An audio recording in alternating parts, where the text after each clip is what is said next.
I guess the igniter is torn. Luckily I was able to find one. I'll redo the wiring when the bike is running and I know it's all good. I have to take the top pin off. I think what I got was some piston snap. New piston and ring. Got the piston up in there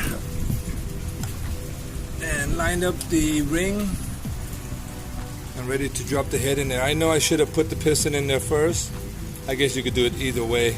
No leak anywhere. That's a good sign.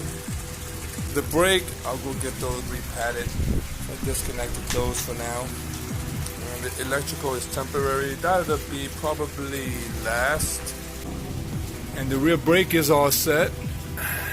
I also rewelded this Kickstarter. This is from a Suzuki, I think, Raider.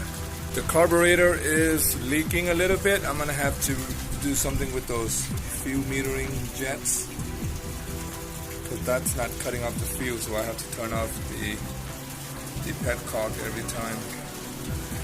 I kind of like that old look, so this is how she's gonna be pretty much will be looking. Thanks for checking out the video.